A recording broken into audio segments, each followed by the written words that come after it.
I think it's just the consistency. It's showing up every single day in some capacity.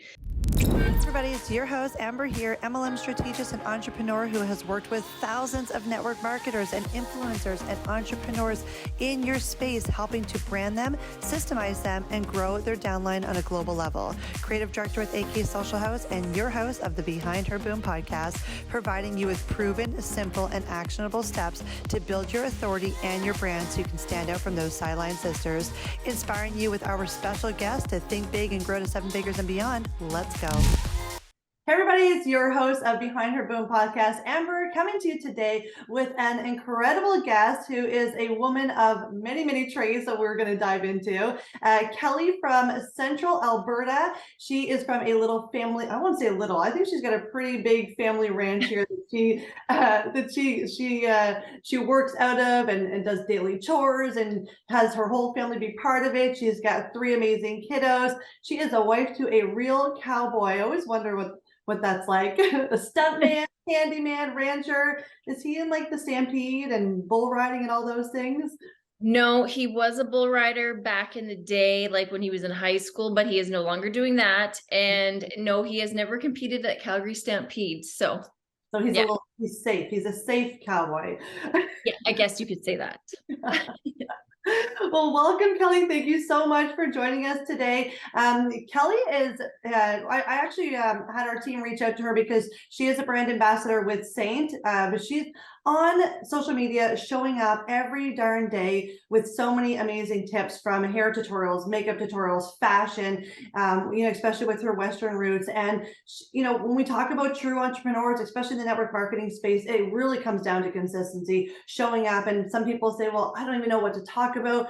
But it's really about finding your identity. I spoke with our last guest about that, finding your identity. And I think you really nailed it here with finding your niche and who you want to talk to and who you want to help and serve and make an impact on. So if you could share a little bit, welcome to the show, share a little bit about you and kind of what led you to where you are today. And we'll kind of go from there. Awesome. Well, thank you for having me. So my name's Kelly Pollitt and I come from kind of like a Western background. Sure. Dad rodeoed, my brothers rodeoed, my husband obviously did. And then I grew up on both sides of the border. I grew up in Canada and in Arizona. And so when we left and I finished high school in Arizona, I came back and I got married to my husband. And then we kind of took over the ranch from his parents and stuff. So we've been here. We've been married for 23 years this year. I have 3 kids.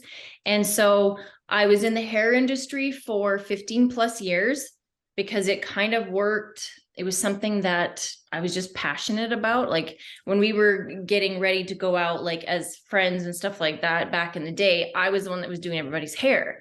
And so it was like, why don't you just do this? So I was like, okay, I come from a family of hairstylists. I have an aunt that is, my sister is, my daughter now is. So it's definitely kind of like in the blood. So I did it when I had 2 little kids. So I was away from home. I did it as an apprentice, which they don't even do it anymore that way. And so then I was kind of working away. But then it just kind of got to be where it was like, I wasn't as busy at work it was costing me more money to drive to town to work than it was for me to be at home kind of type thing. And I was kind of in this like weird transition where I loved doing hair, but I was kind of, I wouldn't say bored with it, but I needed something different.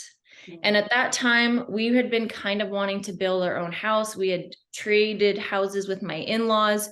And so we were living in like the old farmhouse and it was just like not serving us. We had 3 kids that were growing. We were busy. We liked to host friends and stuff like that. So it just wasn't working for us anymore. And so we wanted to build something that was ours. So that's kind of why I got into the direct sales channel, I guess, is because I wanted to help contribute to make enough money to help that dream come true, basically. So that's kind of where I started. I started through Rodan and Field Skincare, which I'm still a consultant with them. And then it's kind of grown into the Saint business with makeup. And then now I'm also affiliated with Lounge Hair and a few other things as well. So it's just kind of grown from there. It started, I mean, it's one of those things you start at 0 and then you have to grow it to where it is. Yeah, it basically, doesn't right? happen So overnight, right? You kind of got to find your niche and your knack for understand how to do reels and show up oh and gosh.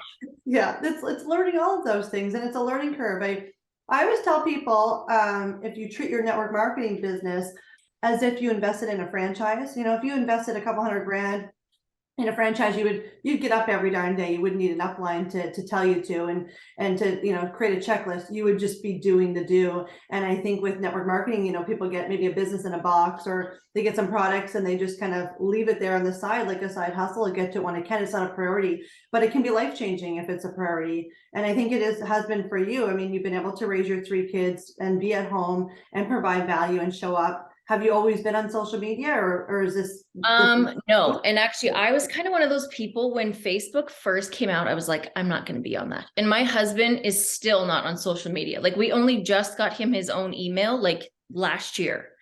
So it's crazy. I mean, he works in the film industry, but he is not on any social media at all, right? And so it's one of those things that it was not something I loved doing in the beginning, but it was just kind of like I started off on Facebook, and then I kind of slowly started.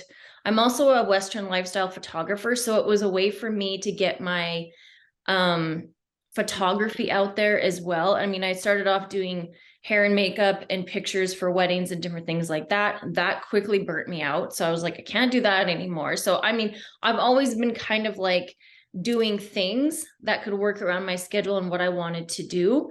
So whether it was photography, which I still kind of do here and there, or whether it's now the direct sales market. I mean, I like to be present at my kids' rodeo or their volleyball games or whatever it might be, right? So, and with my family still living in Arizona, I like to have the ability to kind of take off when I want, right? So being my own boss and as an entrepreneur, I can do that and not have to be like, can I take 2 weeks off because I want to go see my mom and dad, right? So no schedule, which is I don't know how I've done it so long before becoming my own boss, becoming an entrepreneur. I used to be an executive assistant. I thought it was the greatest job in the world until I realized it wasn't. I'm like, I don't know if I could ever go back to listening to somebody tell me what to do, or to work those set hours. Like, absolutely not. And when we're on kind of that topic, because I grew up with a stay-at-home mom. She was a nurse up until she had kids, and then that was it. It was just home with us. I used to say, well, I want to stay home. I don't feel well. I'm going to watch Mr. Rogers.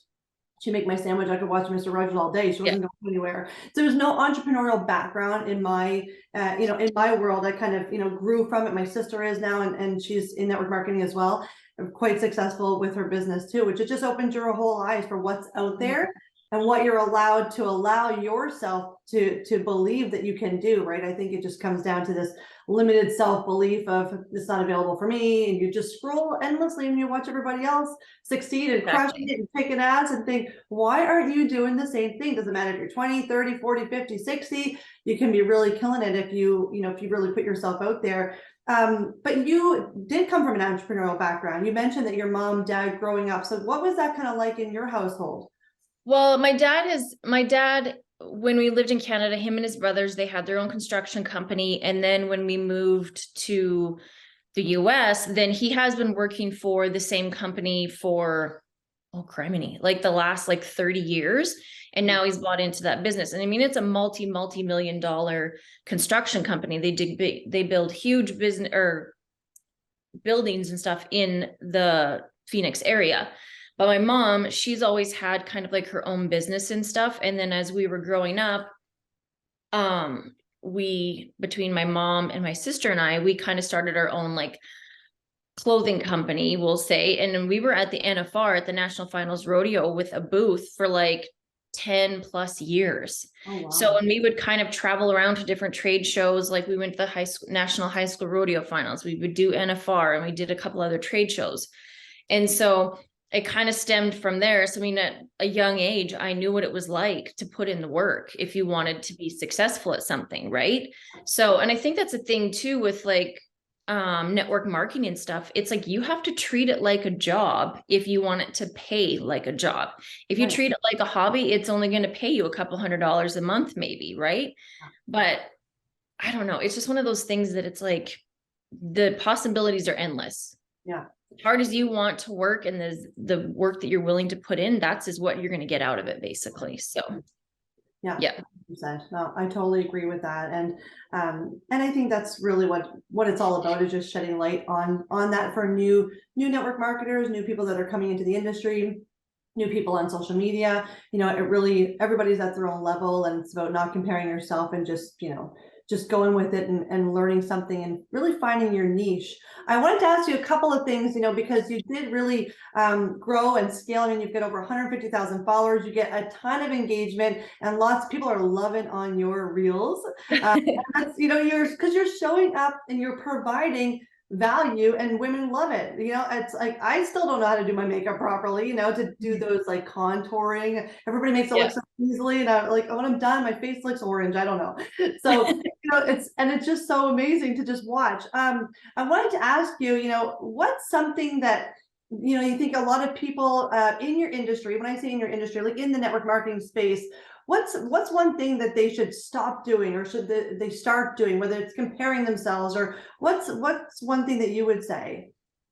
I think the biggest thing is like shutting out the white noise of like the naysayers, or like the haters, or those whatever it is that you're telling yourself that you can't do this and you're not worthy of this and stuff like that. I know it's really hard. Personal development is huge in this type of business, I feel like, because you need to be feeding yourself positivity all the time. Because I mean, I can't tell you that there's not a day that goes by that I don't get some kind of like crude, rude comment on some of my stuff. And there's days that for sure it is actually going to like crush me, because everyone has those days, right? Where those like little negative thoughts kind of start to creep in, and then you have somebody that basically just calls you on it, and you're like, oh, it like gets you and it punches you in the gut. Yeah. But then there's those other days, and it's like, who the hell is this person telling me what I can and can't do to provide for my family? Yeah. And I think that's comes down to it. If you believe in something enough to sign up and be like, okay, I'm going to start sharing this with the world, and you have a big enough dream and goal with it, then whatever these people are saying over here, it doesn't matter. Yeah. Basically, right? And so you have to believe it to your core.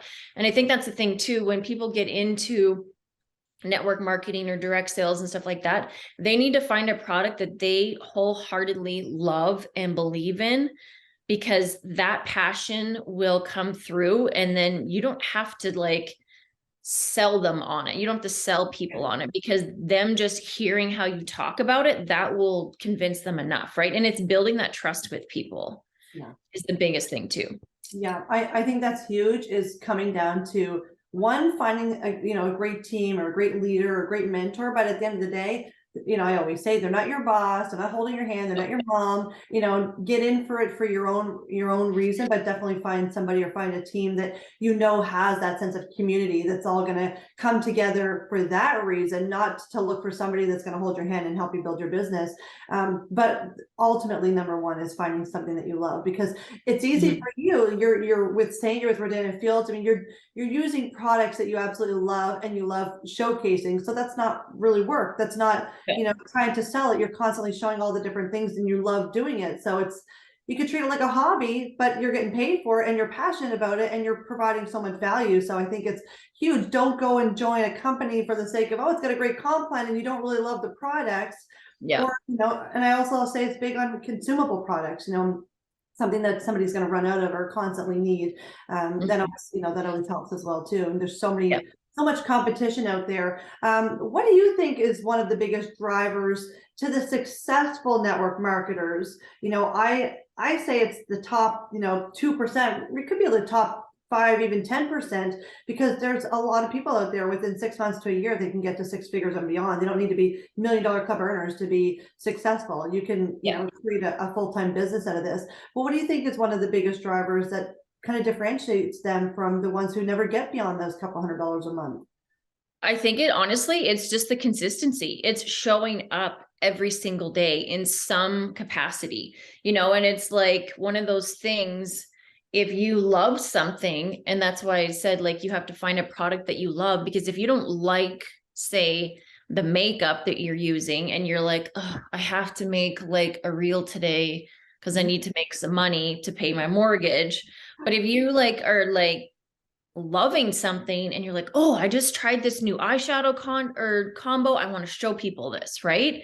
And you're excited and you're enthusiastic about it, people thrive on that positivity. I mean, there's so much negative in this world that people are drawn to the positive, right? So I think that's another thing too, is just keeping it light. Showing up as yourself is huge because people will see through the fake, right? So I'm not going to come on here and be somebody I'm not and pretend that I wear a full face of foundation every single day, where it's like, I barely put makeup on if I have to, right? Like I like to have some on because I don't know what my day is going to be like. One minute I'm out feeding cows. The next minute I'm running to town for tractor parts or whatever it might be. And then the next minute I'm headed to volleyball practice, right?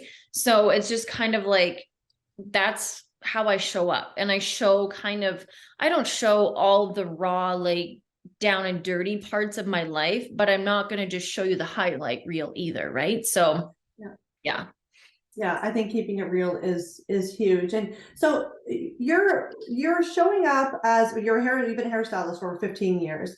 You're into makeup tutorials, but you also call yourself a bit of a self-taught fashion guru. You love dressing people up. How did you get into that? And how does that all work? Are people messaging you all the time, like trying to find what is the best, cowboy boots, cowboy hat? Because I know you can't just go anywhere and get that stuff. Right? Yeah. I don't know. It's like one of those things. I think that like the hair and the makeup and the fashion, they all just kind of like roll into like one thing. And so you just kind of start, it's even if people can just see like this much of your body, they're like, what shirt are you wearing? Right. And they're like, where did you get that? Where did you get that? And it's like, so I just started kind of showing like outfit ideas. Right. And so even it's just like, I find that I'm 43 years old and I find that women my age and older, we didn't have what we have now when we were in our teens and 20s. Right. We didn't have YouTube. We didn't have social media. So we didn't this has opened like a whole new world up for people like between 35 and 75 of like how to figure out, just the resources that people have now, right? It's like, I can learn how to do my makeup. Like most people that come to me looking for help with makeup, they're like, I don't wear makeup. I don't know how to apply it because they didn't have the YouTube videos of like the Michaela Nogueras that have millions of followers on TikTok, showing them how to do their makeup. But then too, they can't relate to the 20-year-old. Because that's not how they can apply their makeup, right? So I think that's the other thing too, is like women want to feel better about themselves. They want to look good. They want to feel good. They want to dress their best, look their best. And so they're just looking for help. So that's basically what I'm offering people is help with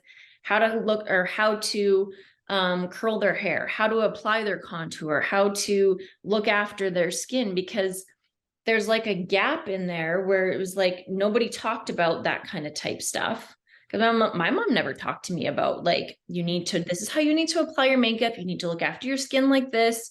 And so here's some soap and water. Yeah. It's like, you use the Dove bar of soap or whatever was in the bathroom. That's what you used. And it's like, oh my God, now that you think about it, it's like, where was that bar of soap? Right. So it's just one of those things. It's like a generational gap kind of type thing. So with technology nowadays, people are wanting to consume and get educated on how to do these things just so they can feel better about themselves. So, I mean, if I can show somebody how to dress up a white t-shirt and jeans in like 3 different ways, then why wouldn't I share that information, right? And how awesome is that anyways? Right. I mean, you can do it. It's the end of the possibilities are endless with that kind of type thing. So with the white suit and jeans. It's funny that you said that about the whole gap and, trying to watch the 20-year-olds. I remember trying to figure out how to use a barrel and curl my hair without having ringlets or, without having a wave and then, burning the side of my neck. And, and then you go to a hairdresser and they do it in 5 seconds. Like, how are you doing that? And then if I straightener, try to figure it out with the straightener. It was a long process, trying to figure that out. And now, I mean, even faster than YouTube, because I feel like YouTube is it slows it down. It's like, do I really want to go in and watch this video? But if I can go on and watch a reels in 60 seconds that you just like did your whole face, and I'm like, wow, she did that with 2 products, done, sold. I'll take the 2 products and watch that video again, right? It just simplifies your life, especially if you're a mom and you're busy and you just don't have, it's like a 10-minute thing. If I can do a face and makeup and hair in 10-15 minutes, I'm good to go. I don't have an hour to sit back, and I would love to have an hour to sit back and do that, but I don't. How do you balance all of the things in your life while showing up and remaining authentically you? Because you do, like you had mentioned about, what kind of a day looks like being on the ranch and when with the animals and all of those things, that's a full-time job in itself. And you've got 3 kids, so you don't just have 1 or 2. You've got 3, and then you're doing all of these things. So how do you kind of find that balance between it all? Some days I don't, to be quite honest. I mean, and it's hard. It's always like one of those things that, and it's kind of a juggling act, right? So it's about compromise. It's about teamwork. It's about kind of like, having those conversations. It's like, this morning when my husband and I are having coffee, he's like, because my daughter's off school this week, he's like, can you guys do chores this morning? Because he's in the process of building a house right now. Or, last spring, he got the opportunity to work on a show. And I had been gone for a couple months because my parents were going through some medical stuff. So I was gone to Arizona for 2 months. And so when he had the opportunity to go work on this show and make the money that he could, it was kind of like a no-brainer. It was like, yeah, I can do chores. Like, I'll be here. We were in the middle of calving. So it was kind of like you put the APB out to the neighbors. Like, if I'm in trouble, can someone come help me? Like, if I need help pulling a calf or whatever it is. So, I mean, we have a great community of people that live around us. And so it's just about having those conversations, it being with teamwork, and it's just kind of trying to like fit it in.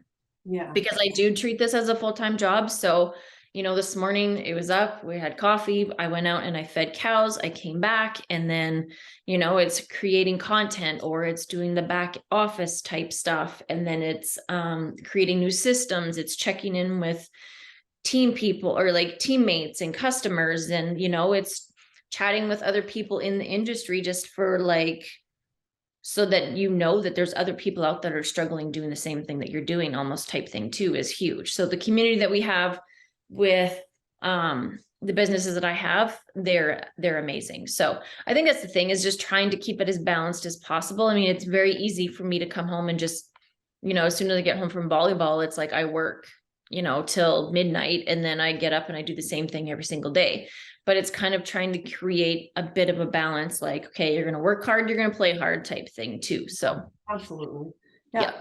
And I agree. You can do all those things, but you got to reward yourself at the end of the day too with what you're doing. Where do you see, Kelly, you guys are building your dream house right now on the ranch? No, we built it 5 years ago. So we are now, this is my bedroom actually. So we are living in it. So now it's kind of like working to pay it off. Right. Right. So yeah.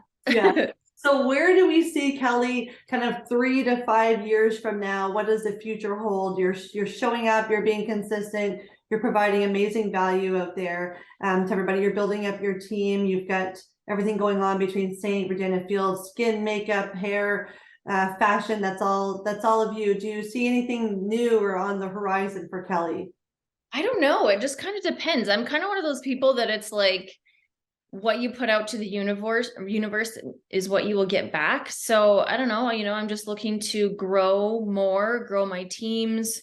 And, I'm not one of those people that'll turn down an opportunity that I feel like is right for me. I definitely follow my gut. If it doesn't feel right, I don't want to do it. Right. But I don't know. It's just, I look to continue to grow, spread my reach as far as I can. I mean, it's still crazy to me that in the last couple of years, I've grown from like 3,500 followers when I like really sat down and kind of like, okay, I'm going to do this, to now like 160,000 followers. So I definitely want to grow that. And like I said, it was crazy that I have people that follow me from like all over the world.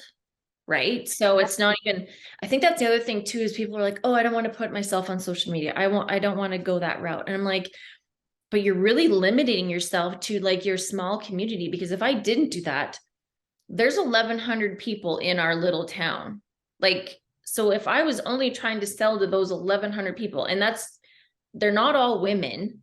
Right. And I mean, a lot of them are kind of like farm wives and stuff like that. So they feel like I don't know, there's kind of like this weird disconnection sometimes, I think, with kind of the old school mentality. It's like they don't believe that they should be allowed to look good or feel good, or like, I don't know what it is.